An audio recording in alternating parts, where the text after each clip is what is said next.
Hello friend, तो कैसे हो आप सभी। स्वागत करते हो आप सभी कई वस्तु जी क्विज में। तो फ्रेंड आज जो है कि बिहार पुलिस कांस्टेबल 2023 के लिए प्रैक्टिस सेट नंबर 2 लेके आए हुए हैं, क्योंकि इससे पहले ऑलरेडी हम सभी 1 प्रैक्टिस सेट कंप्लीट कर चुके थे, जिसका लिंक डिस्क्रिप्शन में दिया हुआ है। अगर नहीं देखे जरूर देख लीजिएगा। इसके अलावा साइंस का भी प्रैक्टिस सेट आप सभी का शुरू किया गया है, तो उसका भी लिंक डिस्क्रिप्शन में प्रोवाइड कर दिए, तो जाके देख लीजिएगा आप सभी। आज हम सभी प्रैक्टिस सेट नंबर 2 को कंप्लीट करने वाले हैं, जिसमें कि GK GS plus current affair और आपका हिंदी का प्रश्न को मेंशन किया गया है। तो चलिए शुरू करते हैं आज की सेशन को। हम सभी फ्रेंड आज की इस क्लास को लाइक करके आप सभी शेयर आप सभी अपने दोस्तों में जरूर कीजिएगा, और लास्ट में सभी को स्कोर बताना है कितने क्वेश्चन आप सभी सही कर पा रहे हैं। आइए आज की सेट का फर्स्ट क्वेश्चन देखिए, और पहला क्वेश्चन ये बन रहे हैं कि शंभू महाराज निम्नलिखित में से किस नृत्य शैली से जुड़े एक प्रसिद्ध व्यक्ति हैं। देखिए आप सभी को बताना चाहते हैं कि देखिए हर क्वेश्चन के लिए आपको 5 सेकंड का समय दिया जाएगा। इतने समय में अपना आंसर आप सभी नीचे कमेंट बॉक्स में बताते चलिएगा, अन्यथा एक कॉपी में नोट कर लीजिएगा आप सभी, और लास्ट में आप सभी अपना स्कोर बताइएगा कितने क्वेश्चन सही कर पा रहे हैं आप सभी। तो इसका करेक्ट आंसर क्या हो जाएगा, याद रखिएगा कथक से जुड़े हुए हैं आपका जो है कि शंभू महाराज। अगर कथक की बात किया जाए तो ये उत्तर भारत का क्या है, शास्त्रीय नृत्य है, ध्यान रखिएगा। कथकली ये आपका केरल राज्य का शास्त्रीय नृत्य है, उड़ीसी जो है ये उड़ीसा का शास्त्रीय नृत्य है, और मणिपुरी मणिपुर का जो है कि शास्त्रीय नृत्य है। यहीं से चलिए आप सभी से एक क्वेश्चन है, बताना है कि भरतनाट्यम जो है ये किस राज्य का शास्त्रीय नृत्य है। अगला है निम्नलिखित में से कौन सा खेल 37वें राष्ट्रीय खेलों में शामिल किया गया था। इनमें से कौन सा खेल जो है वो 37वें राष्ट्रीय खेलों में शामिल किया गया था, ये आप सभी को बताना है।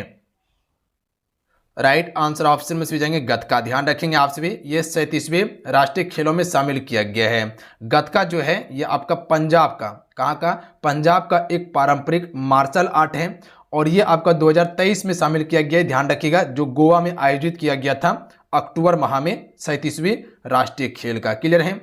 अगला क्वेश्चन देखिए, क्वेश्चन नंबर 3 ये बन रहे हैं कि नालंदा विश्वविद्यालय की स्थापना किस गुप्त शासक ने की थी। चलिए इस क्वेश्चन का राइट आंसर कीजिएगा आप सभी। तो आप सभी कह सकते कि भैया जी नालंदा विश्वविद्यालय की स्थापना कुमार गुप्त प्रथम के द्वारा किया गया था, याद रखिएगा आप सभी, और ये आपका 5वीं शताब्दी में हुआ था, ध्यान रखेंगे। अच्छा यहाँ गुप्त वंश से संबंधित प्रश्न आया हुआ है, तो आप सभी को बताएंगे गुप्त वंश के संस्थापक कौन थे जी, बिल्कुल श्रीगुप्त गुप्त वंश के संस्थापक थे, याद रखिएगा। चलिए आप सभी से क्वेश्चन ये है कि किसे हम सभी नेपोलियन कहते हैं। क्वेश्चन आप सभी के लिए है किसे हम सभी नेपोलियन कहते हैं, नीचे कमेंट करके आप सभी बताइएगा। सिंधु घाटी सभ्यता निम्नलिखित में से किस प्राकृतिक की थी। देखिए यहाँ पर सिंधु घाटी सभ्यता की बात किया गया है, तो देखिए सिंधु घाटी सभ्यता जो था ये आपका नगरीय था, ध्यान रखिएगा आप सभी। नगरीय सभ्यता की गिनती में आता था आपका सिंधु घाटी सभ्यता। वहीं वैदिक सभ्यता की बात किया जाए तो वह आपका ग्रामीण सभ्यता था, ध्यान रखिएगा। सिंधु घाटी सभ्यता पहले आया था, उसके बाद आपका वैदिक सभ्यता आता है, पर वैदिक सभ्यता आपका ग्रामीण था, और सिंधु घाटी सभ्यता क्या था आपका नगरीय, यानी कि कह सकते कि शहरी सभ्यता था। अगला क्वेश्चन देख लीजिएगा, क्वेश्चन नंबर 5 है कि वह तारीख थी जब 1857 का विद्रोह शुरू हुआ था, यानी कि सिंपल भाषा में अगर कहा जाए कि 1857 की विद्रोह जो शुरुआत हुआ था वो किस तारीख से हुआ था। तो आप सभी को बताए थे 10 मई को। 10 मई को कहां से प्रारंभ होता है जी, मेरठ से होता है। कहां से जी, मेरठ से प्रारंभ होता है आपका 1857 की क्रांति, ध्यान रखिएगा आप सभी, और ये कहां तक फैलता है, दिल्ली तक फैलता है, ध्यान रखिएगा आप सभी। अगला क्वेश्चन देख लीजिएगा, क्वेश्चन नंबर 6 है, कहा जाता है कि चालुक्य राज कुमारपाल ने डैश के मार्गदर्शन में एक जैन सुधार की स्थापना की थी। तो यहाँ पर देखिएगा जैन सुधार की बात किया गया है, तो यहीं से याद रखिएगा जैन धर्म के प्रथम संस्थापक कौन थे, या कह सकते कि जैन धर्म के संस्थापक ऋषभ देव थे, ध्यान रखिएगा आप सभी। 23वें तीर्थंकर के बारे में कई बार पूछा गया है कि जैन धर्म के 23वें तीर्थंकर कौन थे जी, पार्श्वनाथ थे, और 24वां तीर्थंकर कौन था जी, महावीर स्वामी था, ध्यान रखिएगा आप सभी। तो यहाँ क्वेश्चन आपसे से पूछा गया है कि मार्गदर्शन में जैन सुधारक की स्थापना जो किया था वो आपको बताना था यहाँ पे, तो इसका करेक्ट आंसर हो जाता है हेमचंद्र, ध्यान रखिएगा आप सभी। क्वेश्चन को समझिएगा फ्रेंड, क्वेश्चन क्या कहना चाह रहा था, कहा जाता है कि चालुक्य राज कुमारपाल ने हेमचंद्र के मार्गदर्शन में एक जैन सुधारक की स्थापना की थी, तो ऑप्शन नंबर डी बिल्कुल करेक्ट आंसर हो जाएगा। देखिए आप सभी अपना स्कोर कमेंट करके जरूर बताइएगा, और इसी सब सेट से आपको पता चलेगा कि आपके पेपर में कितने स्कोर कर पा रहे हैं, क्योंकि पिछले बार सेट जो दिए हुए थे बहुत सारे बच्चे स्कोर किए हुए थे और बहुत सारे कमेंट करके बताए हुए थे, तो आपको भी बताना है कमेंट करके, ठीक है। अगला क्वेश्चन देखिएगा, अंतर्राष्ट्रीय बाघ दिवस कब मनाया जाता है। चलिए इस क्वेश्चन का आंसर कीजिएगा और फ्रेंड क्लासेस को आपसे जरूर लाइक कीजिएगा। देखिए आप सभी के लिए हम निरंतर मेहनत करते हैं, प्रयास करते हैं कि आप सभी को बेहतर से बेहतर कंटेंट दिया जाए। तो आप सभी को क्या करना है, क्लास को सिर्फ लाइक करना है। अपने तरफ से हम पूरा एफर्ट लगाते हैं कि सारा चीज आपको दिया जाए, बेस्ट से बेस्ट कंटेंट आपको प्रोवाइड किया जाए। बस आपको यही करना है कि क्लास को लाइक करके शेयर करना है आप सभी को। तो याद रखिएगा आप सभी, अगर आप सभी से अंतर्राष्ट्रीय बाघ दिवस के बारे में पूछा जाए तो ये आपका 29 जुलाई को मनाया जाता है। कब मनाया जाता है जी, 29 जुलाई को। याद रखिएगा आप सभी, ऑप्शन नंबर सी बिल्कुल करेक्ट आंसर हो जाएंगे। यहीं से याद रखिएगा कि पहली बार जो है कि 2010 में, कब जी, 2010 में सेंट पीट्सबर्ग में जो है कि बाघ सम्मेलन हुआ था। 2010 ईस्वी में सेंट पिट्सबर्ग में आपका बाघ सम्मेलन हुआ था पहली बार। अगला क्वेश्चन देख लीजिएगा, फ्यूज तार निम्न के आधार पर कार्य करता है। यहां पर आपको फ्यूज तार के बारे में बताना है। देखिए फ्यूज का तार जो बना होता है वो किसका बना होता है जी, टंगस्टन का बना होता है। ध्यान रखिएगा किसका बना होता है, टंगस्टन का बना होता है। तो फ्यूज तार की बात किया गया है, तो ये किस सिद्धांत पर कार्य करता है ये बताना था हम सभी को। राइट आंसर ऑप्शन में से जाएंगे, धारा का तापीय प्रभाव पर कार्य करता है। ध्यान रखिएगा ऑप्शन में सी बिल्कुल करेक्ट आंसर रह जाएंगे। अगला क्वेश्चन देख लीजिएगा, क्वेश्चन नंबर 9 है कि हाइड्रोजन जलाने पर कौन सी गैस छोड़ती है। यानी कि अगर हम सभी हाइड्रोजन को जलाएंगे तो कौन सी गैस बाहर निकलेगी। सी करेक्ट आंसर हो जाएंगे। ध्यान रखिएगा आप सभी, तो कौन सी गैस छोड़ती है, जलवाष्प छोड़ती है। अगला क्वेश्चन देख लीजिएगा, क्वेश्चन नंबर 10 है। क्वेश्चन नंबर 10 ये बन रहे हैं कि डैश अस्थियों का रेशेदार घटक है। सी राइट आंसर हो जाएंगे, कोलेजन। कोलेजन जो है फ्रेंड ये अस्थियों का एक रेशेदार घटक है। अगला क्वेश्चन देख लीजिएगा, क्वेश्चन है कि पेट्रोलियम के परिष्करण में शामिल होने वाली प्रक्रिया कौन सी है, ये बताना था आप सभी को। प्रक्रिया कौन सी है, तो याद रखिएगा परभाजी आसवन है। ध्यान रखिएगा, क्वेश्चन को समझिएगा, क्वेश्चन क्या कहना चाह रहा था आप सभी से। क्वेश्चन ये कहना चाह रहे हैं कि पेट्रोलियम के परिष्करण में शामिल होने वाली प्रक्रिया कौन सी है, तो परभाजी आसवन है। अगला क्वेश्चन देख लीजिएगा, क्वेश्चन नंबर 12 है। चलिए इस क्वेश्चन का आंसर कीजिएगा आप सभी। क्वेश्चन है कि वेलोड्रोम निम्नलिखित में से किस खेल से संबंधित है। वेलोड्रोम जो है ये किस खेल से संबंधित है जी, साइकिलिंग से संबंधित है। ध्यान रखिएगा आप सभी, किससे संबंधित है, साइकिलिंग से संबंधित है वेलोड्रोम। अगला क्वेश्चन देख लीजिएगा, क्वेश्चन नंबर 13 है। क्वेश्चन ये बन रहे हैं कि पुलिस एवं शासन और व्यवस्था निम्नलिखित में से किस विषय का है। पुलिस एवं शासन एवं व्यवस्था ये किस विषय का है। आपसे को बताए थे कि एक राज्य सूची, विषय 3 है आपका, एक राज्य सूची, एक संघ सूची, एक संवर्ती सूची। जितने भी आपसे फोर्सेस देखते हैं, चाहे वो आर्मी हो या आपका नेवी हो या आपका एयरफोर्स हो, वो सभी केंद्र सरकार का है।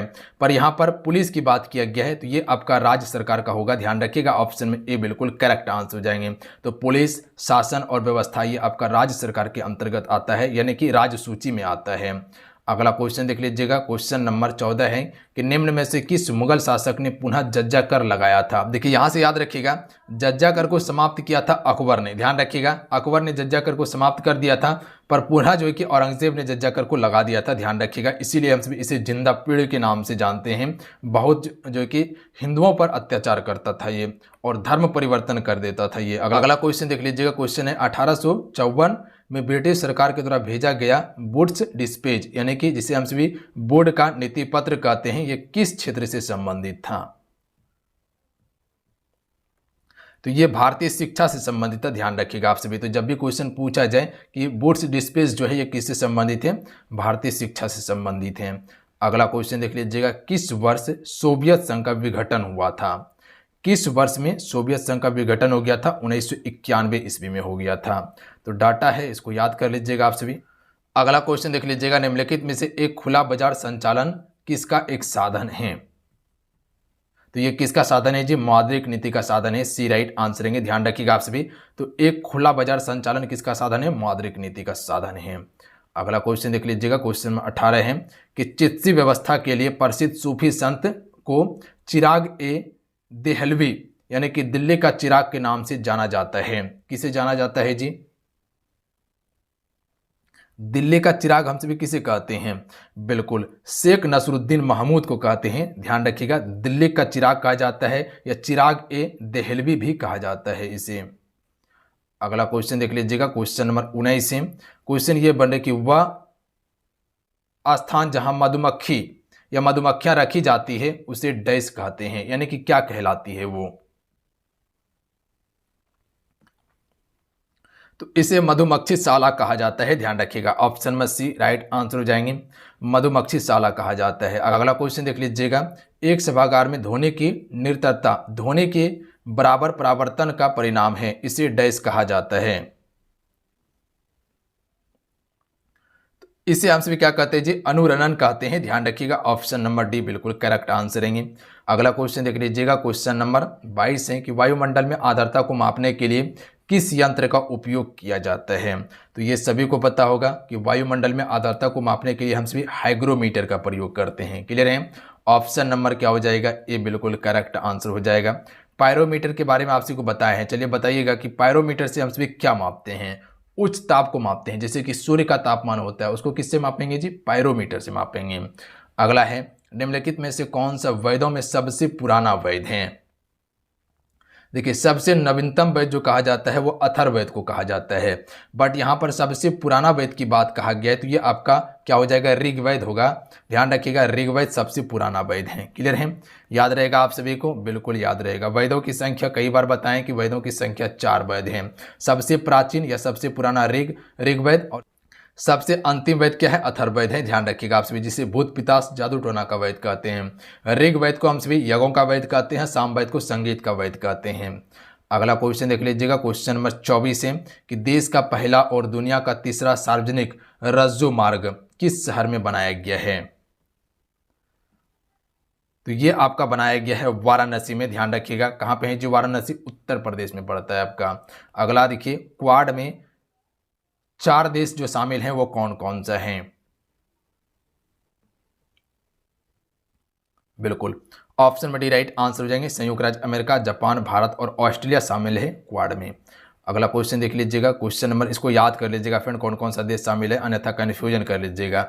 संयुक्त राज्य अमेरिका जो सबसे शक्तिशाली है, उसके बाद जापान है, उसके बाद अपना भारत है और ऑस्ट्रेलिया है, याद रखिएगा आप सभी। अगला क्वेश्चन देख लीजिए, क्वेश्चन नंबर 11 है, 26 नंबर है कि 2011 जनगणना के अनुसार भारत में निम्नलिखित में से सबसे कम आबादी वाला राज्य कौन सा है?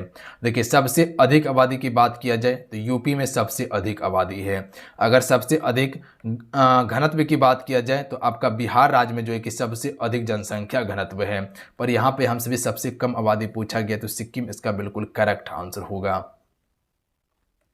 अगला क्वेश्चन देख लीजिएगा, लाइफ ऑफ पाई नामक पुस्तक के लेखक कौन हैं? तो इस पुस्तक के लेखक हैं यान मार्टेल। ऑप्शन में डी राइट आंसर हो जाएंगे। ध्यान रखेंगे, यान मार्टेल जो है ये लाइफ ऑफ पाई पुस्तक के लेखक हैं। अगला क्वेश्चन देख लीजिएगा, क्वेश्चन नंबर 28 है कि अमृत सागर एक अत्यधिक लवणीय जल निकाय निम्नलिखित में से किस महाद्वीप में स्थित है? एशिया महाद्वीप में है। ध्यान रखिएगा, और ये सबसे बड़ा महाद्वीप है अपना, और हम सभी कहाँ पे हैं जी? एशिया महाद्वीप में हैं। अगला क्वेश्चन देखिए, और इसको स्टार मार्क याद रखिएगा आप सभी। मई 2023 में जारी वैश्विक सुपर कंप्यूटिंग सूची में भारत के AI सुपर कंप्यूटर एरावत का रैंक क्या है? यहाँ पर एरावत की बात किया गया, जो कि भारत का एक AI सुपर कंप्यूटर है, तो इसका रैंक आपको बताना है। तो याद रखिएगा आप सभी, अगर नहीं पता हो तो क्वेश्चन को याद करते चलेंगे आप सभी। इसका रैंक 75 है, ध्यान रखिएगा, एरावत का। अगला क्वेश्चन देख लीजिएगा, क्वेश्चन नंबर 30 है कि संसद की किन 2 समितियों को जुड़वा बहन समिति भी कहा जाता है? तो यहाँ पर 2 समिति की बात किया गया और जिसे हम सभी जुड़वा वाहन समिति कहते हैं, तो इसका राइट आंसर ऑप्शन में हो जाएगा लोक लेखा समिति और प्रांकलन समिति को कहते हैं। ध्यान रखिएगा, इसे हम सभी जुड़वा वाहन भी कहते हैं, दोनों समिति को। अगला क्वेश्चन देख लीजिएगा, अजातशत्रु के वज्जियों पर आक्रमण की सलाह लेने के लिए निम्नलिखित में से किस मंत्री को बुध पास भेजा गया था? किस मंत्री को बुध के पास भेजा गया था? वस्कार को भेजा गया था। ध्यान रखिएगा, ऑप्शन में सी राइट आंसर रहेंगे। अगला क्वेश्चन देख लीजिएगा फ्रेंड, क्वेश्चन नंबर 32 है कि दांडी मार्च की शुरुआत कहाँ हुई और इसका समापन कहाँ हुआ था। यानी कि दांडी मार्च की शुरुआत जो महात्मा गांधी जी के द्वारा शुरू किया गया था, ये कहाँ पे किया गया था और ये समापन कहाँ पे हुआ था, ये आप सभी को बताना है।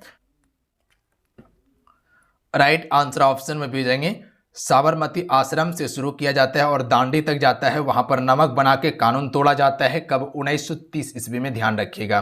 तो कई बार क्वेश्चन पूछा गया है, याद रखेंगे आप सभी। 1930 में आपका क्या होता है? नमक कानून होता है।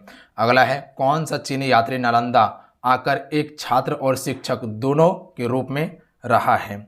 वो कौन सा चीनी यात्री है? तो आप सबको कई बार बताए हैं, ह्वेनसांग। ध्यान रखिएगा आप सभी, ये आपका चीनी यात्री था जो कि एक बौद्ध भिक्षु था, जो नालंदा विश्वविद्यालय में आकर एक छात्र भी रहा और शिक्षक के रूप में भी कार्य किया था इसने। अगला क्वेश्चन देख लीजिएगा, निम्न में से किस जलप्रपात को भारत का नियाग्रा जलप्रपात कहा जाता है? नियाग्रा जलप्रपात जो कहा जाता है, चित्रकूट को कहा जाता है। ऑप्शन में सी राइट आंसर हो जाएंगे। चित्रकूट को हम सभी क्या कहते हैं? नियाग्रा जलप्रपात कहते हैं। ये कहाँ पे है जी? छत्तीसगढ़ राज्य में स्थित है, ध्यान रखिएगा आप सभी। अगला क्वेश्चन ये बन रहे हैं कि वित्त आयोग से प्राप्ति पंचायत राज व्यवस्थाओं के लिए सहायता अनुदान किसके द्वारा प्रदान की जाती है? सहायता अनुदान की यहाँ पर बात किया गया, तो ये ग्राम पंचायत के द्वारा ही प्रदान की जाती है। अगला क्वेश्चन देखिएगा, क्वेश्चन नंबर 36 है कि किस वेद में आर्यों के निवासी को आर्यावर्त कहा गया है या कहा जाता है? तो ऋग्वेद में कहा जाता है। ध्यान रखिएगा, आर्यों के निवासी को आर्यावर्त कहा जाता है। अगला क्वेश्चन देख लीजिएगा, निम्नलिखित में से कौन सा लंबाई का मात्रक है जिसका प्रयोग नाभिकीय दूरियों को मापने के लिए किया जाता है? यानी कि नाभिकीय दूरी को हम सभी मापने के लिए लंबाई का कौन सा मात्रक का प्रयोग करते हैं? तो आप सभी कह सकते हैं कि भैया जी फर्मी का उपयोग किया जाता है। किसका उपयोग किया जाता है जी? फर्मी का उपयोग किया जाता है।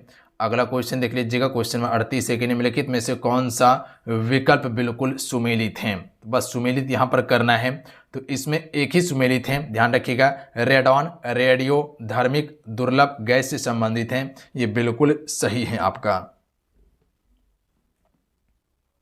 बाकी बात ये सभी आपका गलत है। ऑप्शन में डी बिल्कुल करेक्ट आंसर हो जाएगा। अगला क्वेश्चन देख लीजिएगा, निम्नलिखित में से कौन सा विटामिन बी समूह से संबंधित नहीं है? तो देखिए राइबोफ्लेविन, ये विटामिन बी से संबंधित है, बिल्कुल संबंधित है जी, ध्यान रखिएगा आप सभी। राइबोफ्लेविन को हम सभी विटामिन बी2 कहते हैं, ध्यान रखिएगा आप सभी। निकोटिन अम्ल, ये भी आपका विटामिन से संबंधित है और ये जो है कि विटामिन बी3 को हम सभी कहते हैं निकोटिन, ध्यान रखिएगा आप सभी। साइनोकोबालामिन हम सभी विटामिन बी12 को कहते हैं। तो ये सभी क्या है? विटामिन ग्रुप का एक समूह है। जबकि आपका टेकोफेरॉल, ये विटामिन बी से संबंधित नहीं है, याद रखिएगा आप सभी। टेकोफेरॉल विटामिन ई का रासायनिक नाम है, ध्यान रखिएगा आप सभी। किसका रासायनिक नाम है जी? ई का। विटामिन डी का क्या है जी? कैल्सीफेरॉल है। अगला क्वेश्चन देख लीजिएगा, ऑप्शन में डी उसका करेक्ट आंसर होगा। क्वेश्चन में 40 है कि एक पारदर्शी माध्यम से दूसरे पारदर्शी माध्यम में प्रवेश करने पर प्रकाश का अपवर्तन किसके कारण होता है?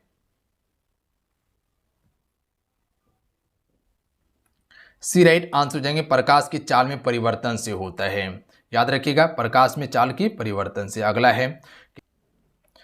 क्वेश्चन देख लीजिएगा, निम्नलिखित में से किस लवण में क्रिस्टलन जल नहीं होता है? चलिए बताइएगा इस क्वेश्चन का राइट आंसर क्या होगा। तो ऑप्शन में बी राइट आंसर हो जाएंगे, बेकिंग सोडा में नहीं होता है, ध्यान रखिएगा आप सभी। जबकि आपका नीला थोथा, जिसे हम कॉपर सल्फेट कहते हैं, इसमें होता है। धुवन सोडा में होता है, जिप्सम में होता है। अगला क्वेश्चन देख लीजिएगा, क्वेश्चन नंबर 42 है। अगला है, वे यौगिक जिनके गलनांक और क्वथनांक उच्च होते हैं और जो विलयन या गलित अवस्था में विद्युत का चालन करते हैं, उसे क्या कहा जाता है? आयनिक यौगिक कहते हैं। इसे क्या कहते हैं जी? आयनिक यौगिक कहते हैं। क्वेश्चन को समझिएगा, वह यौगिक जिनके गलनांक और क्वथनांक उच्च होते हैं और जो विलयन या गलित अवस्था में विद्युत का चालन करते हैं, उसे हम सभी आयनिक यौगिक कहते हैं।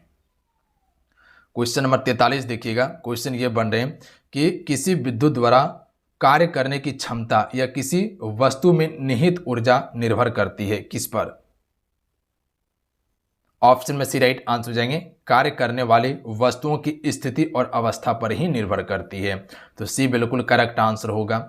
अगला क्वेश्चन देख लीजिएगा, पृथ्वी की सतह पर किसी वस्तु का भार 20 न्यूटन है।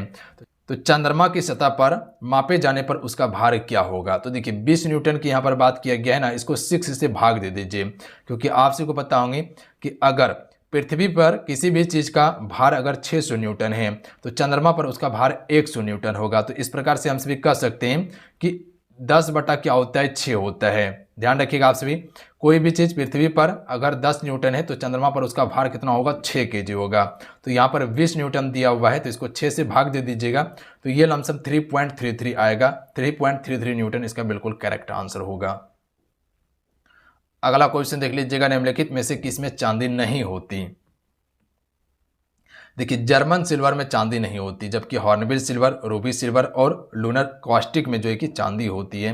तो ऑप्शन में ए बिल्कुल करेक्ट आंसर होगा। अगला क्वेश्चन देख लीजिएगा, लैंगिक लक्षण किस हार्मोन द्वारा विकसित होते हैं। तो ये जो होता है एस्ट्रोजन के द्वारा होता है। ऑप्शन में सी बिल्कुल करेक्ट आंसर होगा। किसके द्वारा होता है, एस्ट्रोजन के द्वारा होता है। ध्यान रखिएगा। अगला क्वेश्चन देख लीजिएगा, गेहूं में काला कीट रोग जो है निम्न में से किसके कारण उत्पन्न होता है।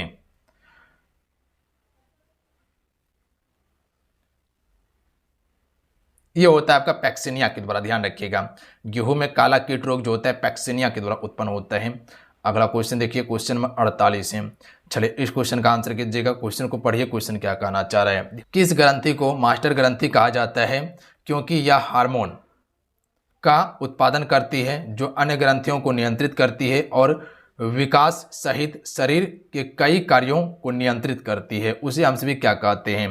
तो सिंपल भाषा में यहाँ देखिएगा तो क्वेश्चन का आंसर आपको यही मिल जाएगा, मास्टर ग्रंथि, यानी कि मास्टर ग्लैंड जो कहते हैं हम सभी किसे कहते हैं जी, पीयूष ग्रंथि को कहते हैं। ध्यान रखिएगा आप सभी, पीयूष ग्रंथि को हम सभी मास्टर ग्रंथि भी कहते हैं। अगला क्वेश्चन देखिए हिंदी से कि निम्न शब्दों में से कौन सा संज्ञा शब्द है। तो यहाँ पर संज्ञा की बात किया गया है, तो क्रोध क्या है, संज्ञा शब्द है। ध्यान रखिएगा। अगला क्वेश्चन देख लीजिएगा, गिदड़कर स्त्रीलिंग आपको बताना है। अच्छा यहीं से याद रखिएगा, संज्ञा का कितना भेद है जी, 5 भेद है। कौन कौन सा है, व्यक्तिवाचक, जातिवाचक, समूहवाचक, द्रव्यवाचक और भाववाचक संज्ञा है। कुल 5 भेद होता है।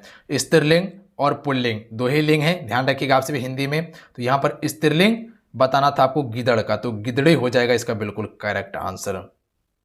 अगला क्वेश्चन देख लीजिएगा, निम्न में से भाववाचक संज्ञा के बारे में आपको बताना है कि इनमें से कौन सा एक भाववाचक संज्ञा है। देखिए भाववाचक संज्ञा किसे कहते हैं, जिस संज्ञा शब्द से किसी व्यक्ति वस्तु की भाव प्रकट हो। ध्यान रखिएगा, यानी कि उसका रूप, रंग, दशा के बारे में बताता हो, उसी को हम सभी भाववाचक संज्ञा कहते हैं। जैसे शत्रुता जो है ये क्या है, एक भाववाचक संज्ञा है। तो हम कह सकते हैं कि वो क्या है, शत्रु व्यक्ति है। ध्यान रखिएगा, ऑप्शन में ए बिल्कुल करेक्ट आंसर हो जाएगा। अगला क्वेश्चन देख लीजिएगा, क्रिया का मूल रूप कहलाता है। जैसे बुढ़ाड़ी क्या है, वो भी आपका भाववाचक संज्ञा है। गिदराली भाववाचक संज्ञा है। क्रिया का मूल रूप क्या कहलाता है, धातु कहलाता है। क्रिया के मूल रूप को हम सभी धातु कहते हैं। ध्यान रखिएगा। अगला है, काम का नाम बताने वाले शब्द को क्या कहते हैं। जो काम का नाम बताता हो उसे हम सभी क्रिया ही कहते हैं। जो काम का नाम बताता हो उसको हम सभी क्या कहते हैं, क्रिया कहते हैं। अगला है, मैं खाना खा चुका हूँ। इस वाक्य में भूतकालीन भेद इंगित करना है। तो सिंपल सा है कि मैं खाना खा चुका हूँ, कब खाया ये पता नहीं है, मगर पूर्ण काम हो चुका है। यहाँ पर मैं खाना खा चुका हूँ और ये आपका पूर्ण भूतकाल है। ऑप्शन में भी राइट आंसर है। ध्यान रखिएगा आप सभी। तो चलिए आज के इतना ही। आज के सेट में इतना ही प्रश्न आप सभी के लिए लिया गया था, जिसमें कि जेके जीएस, करंट अफेयर और जो है कि आपका हिंदी का प्रश्न को मेंशन किया गया था। 1 से लेके हम सभी 54 प्रश्न कवर किए हैं। आप सभी इतने में कितना स्कोर कर पाए नीचे कमेंट करके आप सभी ज़रूर बताइएगा। हमें उम्मीद है कि सभी अपना अपना स्कोर बता के जाइएगा। बाकी बात जो है वो आपका क्लासेस चलते रहेगा, इसके लिए आपको टेंशन नहीं लेना है और कोशिश रहता है कि वेस्ट से वेस्ट कंटेंट आपको प्रोवाइड किया जाए। ध्यान रखिएगा आप सभी। तो आपसे इस प्रैक्टिस सेट को डेली सॉल्व ज़रूर किया कीजिए। तो मिलते हैं, वंदे मातरम। ध्यान रखिएगा, पढ़ाई करते रहिएगा। फिर जाते जाते क्लास को लाइक करके आप सभी शेयर अपने दोस्तों में ज़रूर करके जाइएगा। इतना सा काम आपसे ज़रूर कीजिएगा। जय हिंद।